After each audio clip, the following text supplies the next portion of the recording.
habeen wanaagsan daawadayaal ku soo dhawaada barnaamijka caawiya caalamka waxaan ahay Mawlid Xaaji Cabdi qodobada wararka ugu waaweyn waxa ay kala yihiin waxay wajahayaan xabsi madaxaha ku furta waa carruurta ay dhaleen xubnihii kooxda la baxday dawladda islaamka ee lagu hayo xeryaha ku yaala dalka Suuriya warbixin dheeraad ah ayaan idinkaga haynaa wararka kalena waxaa ka mid ah in ka badan 70 qof ayaa geeriyooday 5 maalmood oo qulqulatooyin ay ka aloosan yihiin Koonfur Afrika ra'iisul wasaaraha Itoobiya ayaa ku eedeeyay xogaga mucaaradka inay ka dagaalamayaan marinada gargaarka loo marsiin lahaa gobolka Tigray iyadoo qaramada midoobay ay ka digayso in 400 oo kun oo qof ay wajahayaan macaluul ciidamo ku saabsan kumanaan kun oo qof oo magangelyo ka doonaya Yurub in dib loogu celiyay Greeka ayaa dhalisay in degniin lagu siiyo dawladda Greeka in ay joojiso masaafurinta sharci darrada ah kala soco BBC News telefishinka raadiyaha online-ka iyo bogagga bulshada halkani waa London barnaamijkuna waa caawa iyo caalamka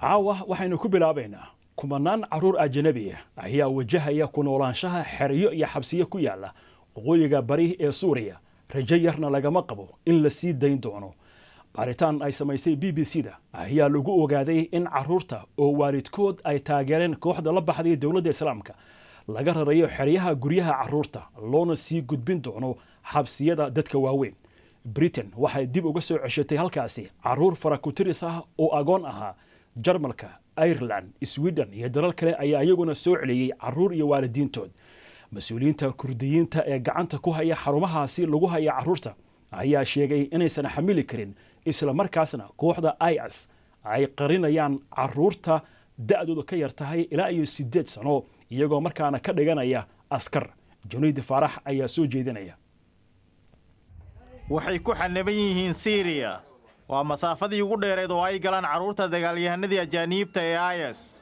halkani waxa uu hooyu yahay jiilkii ku lumay kooxda la magac baxday dawladda islaamka badi waalidiintii carruurtan oo ka kala keenay dunida dacaladeeda ayaa qaarkood ku dhintay dagaalka ama la laayahay carruurtan oo kuwa ugu yaray ay yihiin 12 jir ayaa iminka lagu hayaa xabsi ay maamulaan maleeshiyaadka kurdiyiinta London iyo Pakistan ayaa mar u ah hooy Axmed oo 13 jir ah ka hor inta aanay hooyadii ku biirin kooxda IS haatan xasuusta kaliya ay uu haysto waa buugacmeedkiisa malaawaalka iyo sawiradan ku daawacan funaanad muujinaysa nolol u gubahayd bal inooga waran wixii ku dhacay walaalaha walaalkaygii iga weynaa wuxuu ku dhintay dagaalkii ka dhacay deegaanka Shadaadi markii ugu dambeysay oo aan isragna waxa uu igu yiri waxaan maqnaan doonaa bil ama laba laakiin waxaanu maqalay in la soo shiishay oo la toogtay laakiinse waxa laga yaabaa kale inuu ku dhintay duqeyn diyaaradeed intaa kadib saaxiibada ayaa noo keenay alaabadiisii sida mootadiisii uu watay iyo kamaradiisii markaa kadibna walaashay ayaa lagu dilay deegaanka Baahus baasuuke ayaa lugta ka haleelay oo way dhimatay walaalkay iyo walaashayga yaraa iyo hooyadayba isla hal guri ayaa lagu dilay waa sidee dareenkaaga ku aadan kuwa idin tooganaya oo idin duqaynaya xaq bay u leeyihiin inay sidan sameeyaan sababtoo ah waa dalkoodii annagu Suuriya ma lihin markaad halkan ka baxdo waa maxay waxa ugu horeeya oo aad qaban doonto waxaan u tegi doonaa edaday iyo qoyskayga waxaan u sheegi doonaa sida wax u dhaceen goobtani ma ahan meel quduus ah oo Axmed ku sii nagaadi doono waxaana loo gudbin doonaa xabsiyada dadka waaweyn marka uu 18 jirsado ugu yaraan 5,000 oo carruurta dagaalyahanadii ajaaniibta ayaa ku xaniban Syria carruurtani ma doonayn inay halkan yimaadaan wadamada ay ka soo jeedaanna danka ma laha noloshooda waa carruur la dayacay oo ku noolaan doona nolol cakiran oo ka fogtii ay kooxda IS u ballan qaaday booliska Koonfur Afrika ayaa sheegay in 72 qof ay ku dhinteen mowjado rabshado iyo bililaqa ah oo qarxay tan iyo markii xabsiga la dhigay madaxweynihii hore Jacob Zuma dhowr qof ayaa ku dhimatay isbuurasho ka dhacday xarun laga dukaamaysto oo ku taala magaalada Soweto aadan Saalimin ayaa soo jeedinaya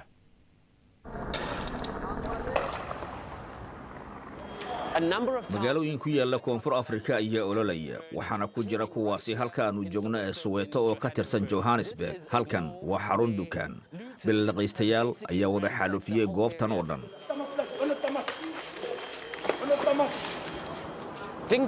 xaaladdu ma xasilna waxaan uu madaxweyne Cyril Ramaphosa uu baaqay in ciidamadu ay soo galaan oo ay taageeraan booliska oo ay ka tambadiyaan rabshaduhu waxna ka qaban la.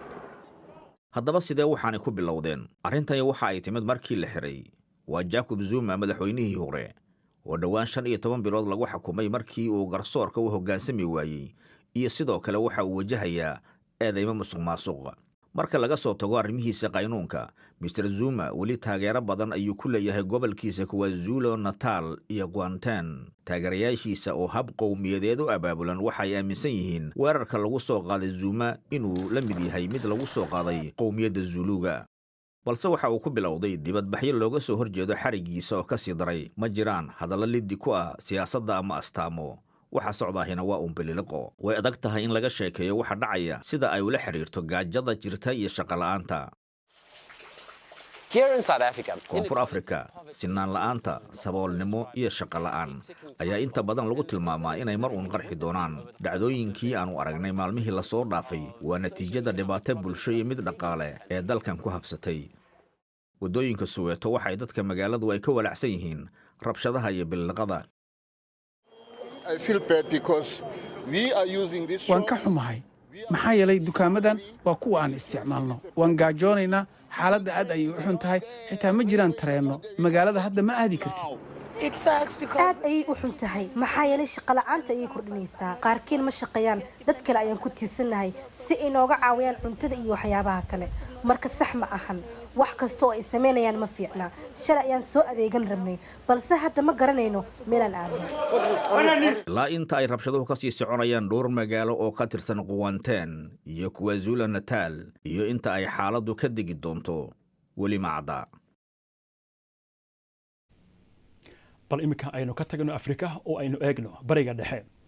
imaaraadka carabta ayaa maanta safaarad ka furtay magaalada Tel Aviv ee Israa'iil. waana wadankii ugu horeeyay ee qaliishka ku yaal ee sidaasi sameeya. waxaana qayb ka tahay qorshaha cusub ee Mareykanku uu ka shaqeeyay. madaxweynaha Israa'iil Isaac Herzog ayaa carabka ku dhuftay in talabadani ay tahay mid muhiim u ah nabadda iyo barwaaqada bariga dhexe. laakiin waxaa si kulul u dhaleeceeyay Falastiiniyiinta oo ku tilmaamay khiyaano iyaga lagu sameeyay. haddaba arrintan maxay uga dhigan tahay qadiyadda carabtu ay riixaysay ee Falastiiniyiinta?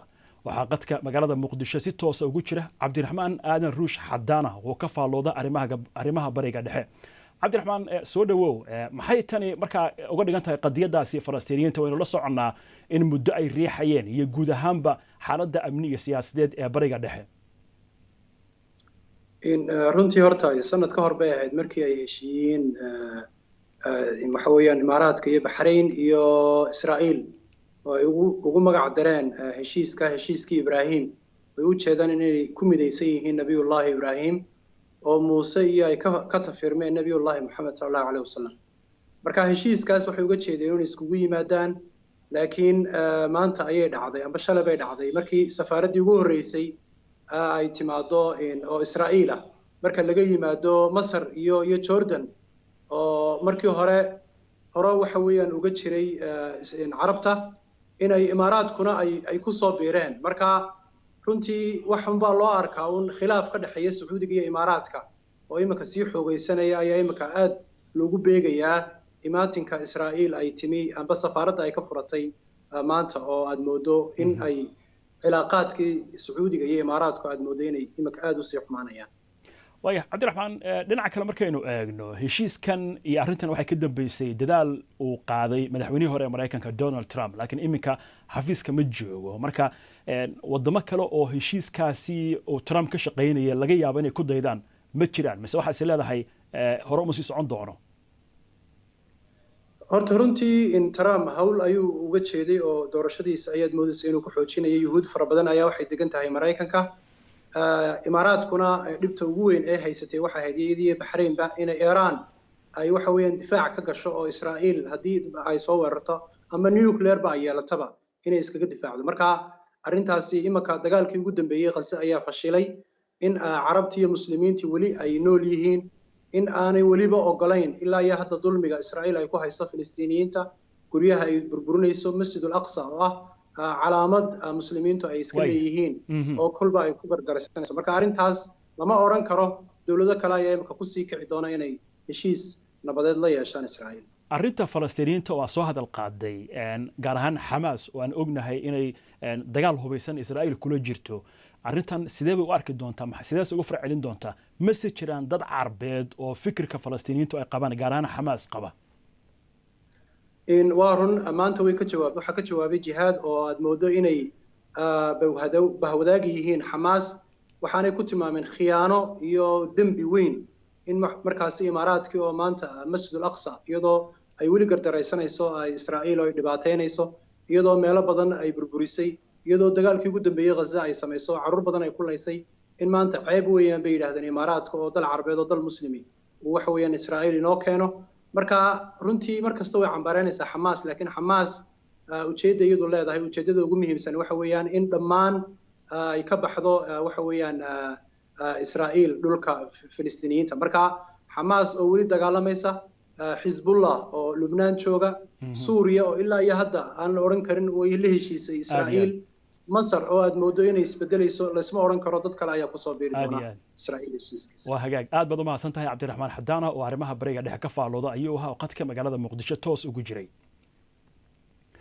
xusuusnow wararka telefishinka BBC Somali waxaa si toos ah uga daawan kartaan barteena YouTube-ka ee BBC News halkaasi oo sidoo kale aad ka heli kartaan warar iyo waraysiyo dheeraad ah wali waxa inoo soo socda eedeymo ku saabsan kumanaan kun qof oo magangelyo doon ah oo Yurub dib lagu celiyay Greega ayaa soo baxaya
soo dhawaada mar kale daawadayaal wali waxaad daawanaysaan barnaamijka caawa ee caalamka anigoo Mawlid Xaaji Cabdiye ayaa idin la socodsiinaya bal dib aan idin xusuusiyo qodobada wararka ugu waaweyn waxay wajahayaan xabsi madaxaha kufurta waa carruurta ay dhaleen xubnaha kooxda la baxday dawladda islaamka oo lagu hayo xeryaha ku yaala Suuriya in ka badan 70 qof ayaa ku geeriyooday 5 maalmood oo qulqulatooyin ay ka aloosan yihiin dalka Koonfur Afrika. Ra'iisul Wasaaraha Itoobiya Abiy Ahmed ayaa ku eedeeyay xogaga TPLF ee Tigray inay bilaabeen in ay ka dagaalamaan marinada gargaarka ee waqooyiga gobolka dagaalada ay aafeeyeen. TPLF ayaa bishii hore qabsatay magaalada madaxda gobolkaasi ee Makhalle ka gadaal markii ay dawladdu la baxday ciidamadeedii iyadoo ku dhawaaqday xabad joojin si beeraleydu ay hawshooda dib ugu noqdaan in gargaar la gaarsiiyo dadka, laakiin waxaa jira warar sheegaya in iska horimaadyo ka socdaan meelaha qaarkood. Mr. Abiy ayaa sidoo kale ku eedeeyay beesha caalamka inay ka aamuseen arrintii uu ka hadlay ee ahayd askaraynta carruurta oo ay adeegsanayaan mucaaradku.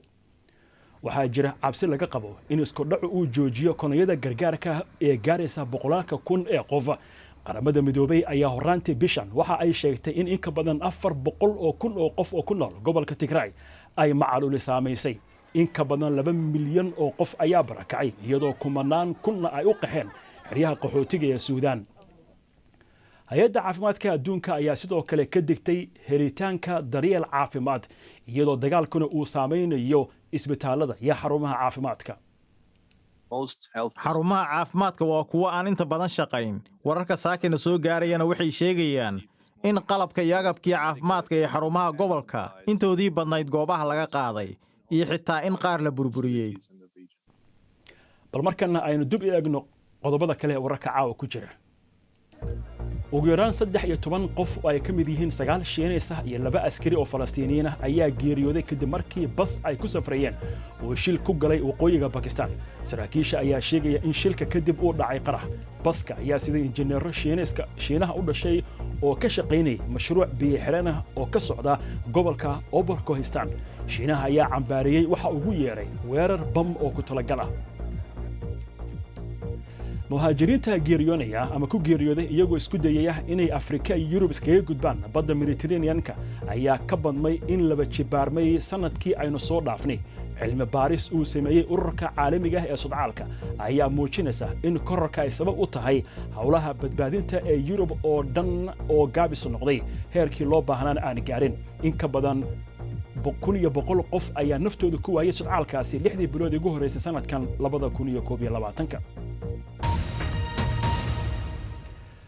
booliska waa mas'uuliyiinta ugu sarreysa midowga Yurub ayaa BBC-da waxa ay u sheegteen gaar ahaan haweeneyda madaxda ka ah in dawladda Greegu ay tahay in ay joojiso celinta sharci darrada ah ee muhaajiriinta imaanaya xuduudda dalkooda.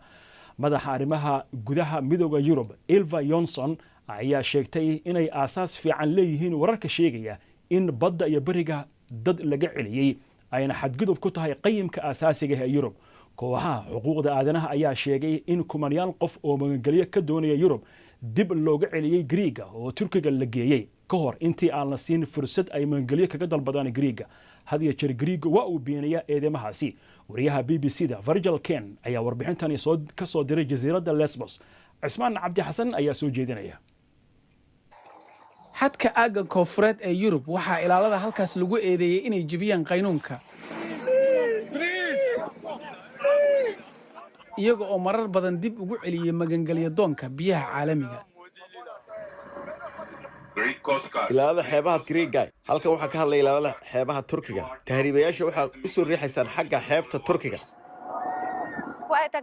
sida uu howlgalkan ku socdo waa mid arxandara ah, waa dagaal. mararka qaar waxay samada iyo baddaba u rideen rasaas. waxaasoo dhanna cabsigelin ayay ahaayeen. waxaan baarnay sheekooyin kuwa la sheegay inay ahaayeen dhibanayaal dib loo celiyey. 10kii Juun muhaajiriin ayaa duubay qayb ka mid ah wixii ay kala kulmeen ilaalada xeebaha Greega. biyo ma laha, cunuga ayay la dhiman. annagoo adeegsanayna muuqaalkan waxaan xaqiijinay taariikhda iyo goobta dhacdada. waxay nagu yidhaahdeen maxaad fiiso u soo qaadan wayseen intaadan soo gelin. waxaanan ku nidhi dalkeennii ayaannu ka soo qaxnay, mana jirin si lagu helo fiiso adigoo cararaya dagaalka dalka ka jira iyo dhibaatooyin badan. bixiddeenna ayaaba ahayd sharci darro. waa ayna aflagaadeeyeen, waxaana ay nagu yidhaahdeen na dhaafa, haddii aan laabannana wayna dilayaan. qaar ayay u suura gashay inay gaaraan ciidda Greega. celinta dadka ma ahan mid halkaa ku joojinaysa khatarta. waxaan maqalnay caddaymo dad xeebta gaaray oo markii ay mas'uuliyiinta Giriigga arkeen dib loogu celiyey badda dhinaca Turkiga iyadoon wax nidaam ah la marin.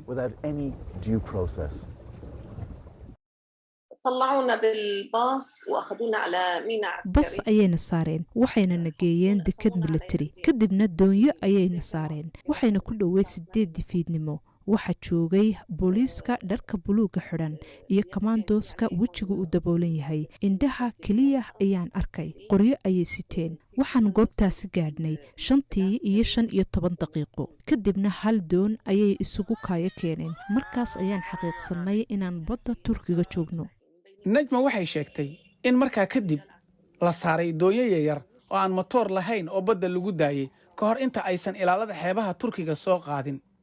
Giriigga waxa uu hore u martigeliyey qaxooti magangelyo ka dalbanaya midowga Yurub, balse ololayaasha waxay leeyihiin waxa ay jebiyeen qaynuunka caalamiga ah haddii ay inta kale xoog ku celiyaan. Giriiggu waa inay ilaaliyaan dhammaan xeerarka caalamiga ah iyo qaynuunada midowga Yurub ee la jebiyey. maxaa yeelay xuquuqda magangelyo doonka in qof uu magangelyo raadsado waxa ay qayb ka tahay xeerarka midowga Yurub ee xuquuqda aasaasiga ah. ilaa iyo markii ay muuqaaladan soo baxeen 6 sano ka hor waxaa sii xoogaystay dareenka ka dhanka ah muhaajiriinta Yurub. waxaana midowga Yurub lagu eedeeyay inay indhaha ka daboosheen xadgudubyada. maxaa yeelay Giriigga waxay celinayaan soo galootiga. doonyo ay leeyihiin hay'adda ilaalada xuduudaha midowga Yurub ayaa xitaa lagu eedeeyay inay gacan ka geysanayaan dib u riixidda muhaajiriinta. hadda mas'uulka ugu sarreeya midowga Yurub ayaa BBC-da u sheegtay in dib u celinta ay ka hor imaanayso qiyamkooda aasaasiga waana in la joojiyo. waxaan qabaa inay tani xadgudub ku tahay mabaadi'deena asaasiga ee Yurub. marka aan xuduudeena ilaalinayno waxaan ilaalinaynaa qiyamkeena maxaa yeelay xeerarkeena ayaa qeexaya xuquuqda aasaasiga. taasina waa sababtaan u arki karin inay sii socoto in lagu xadgudbo xuquuqda aasaasiga iyadoon taas si quman looga jawaabayo.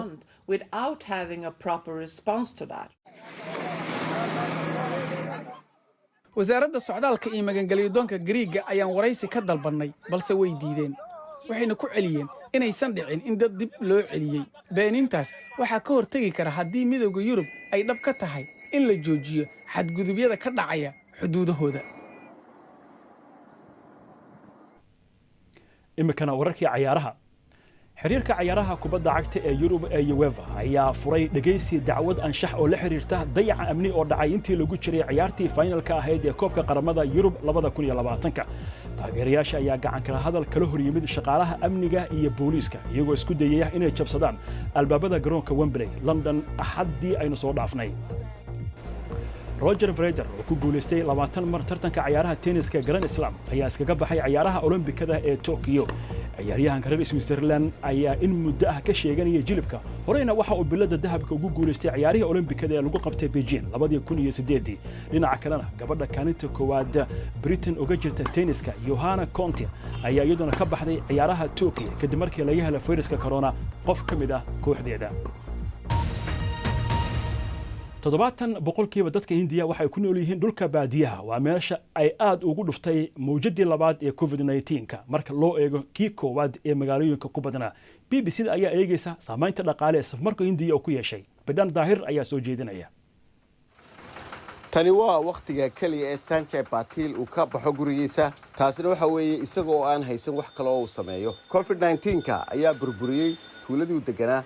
dad badan ayaa halkan ku dhintay. markaad eegto tuuladan ku taala degmada Nashik oo ah gobolka Maharashtra halkaasi oo ku nool yahay. markaad u eegto meelaha kale magaalooyinka ah waynu cabsanaynaa haddii aan dibadda u baxno oo aan xanuunsanno lacag badan ayaa naga baxaysa. marka wax walba waynu keedsannay oo aan u baahannahay muddo bil ah si aanan u bixin. waxaa jirta haddaba in dhaqaalahan hoos u dhacaya ee dhulka baadiyaha ee Hindiya iyo xayiraadaha la soo rogay inay aad iyo aad hoos ugu dhigeen dhaqaalihii gobolkan sida uu sheegay Arun Daga. sanadadii ugu dambeeyay dhaqaaluhu aad buu korayay dhulka miyiga ah taasi oo keentay inay noqdaan inay badeecado badan dadkaasi iibsanayeen oo ay ku kharash gareynayeen dakhliga soo gala 50%. laakiinse sanadkan xaaladdu way isbedeshay. haddii aad dalab samaysid jimcaha waxa lagu keenayaa isniinta waayo sabtida iyo xadda xayiraado adag ayaa jira. ganacsiga iyagu 25% ayuu hoos u dhacay. dhaqaalaha baadiyaha ee dalkan hindiya boqolkiiba 25 ayuu dhaqaalaha guud ka qayb qaataa taasina waxay keentay in dowladdu ay u baahan tahay inay tallaabooyin ka qaato xagga caafimaadka shaqala'aanta dhulka baadiyihii mar keliya ayay labanlaabantay waxaanay noqotay boqolkiiba 14 taasina waxay keentay iyadoo dad badan oo shaqooyin caadi ahayni ay ka soo tageen magaalooyinkii oo ay dib ugu soo noqdeen miyiga laakiinse dadka khubarada ayaa aaminsan in ay iminka jirto khatar ah mawjadii saddexaad hindiya dhaqaalaheedu waxa uu koray 3 bilood ee ugu dambeysay boqolkiiba 6 taasi oo noqonaysa in dhaqaalaha mawjada labaad ee covid-ku ay dhibaato weyn u geysatay iyadoo la arki doono bal sida wax yihiin dhammaadka sanadka laakiinse khubarada dhaqaaluhu aad bay ugu niyadsan yihiin dhismaha ayaa door weyn ku leh dhaqaalaha miyiga marka waa muhiim in si degdeg ah u soo kabato dowladduna si kala duwan ayay u caawin kartaa sida iyaga oo dhisaya wadooyinka iyo dhabooyinka tareenku maraan inkasta oo dalkan 3 meelood oo 2 meelood ay ku nool yihiin baadiyaha hindiya ayaa haddana waxaa jirta in boqolkiiba 12 ay ka heleen xagga markaad eegto talaalka waxaanad moodaa in kobca dhaqaaluhu dib u soo noqon doono marka hindiya la talaalo dadka ku nool miyiga ee ay dabeetana shaqada dib ugu noqdaan caawa inta barnaamijku hayno joogo nabadgelyo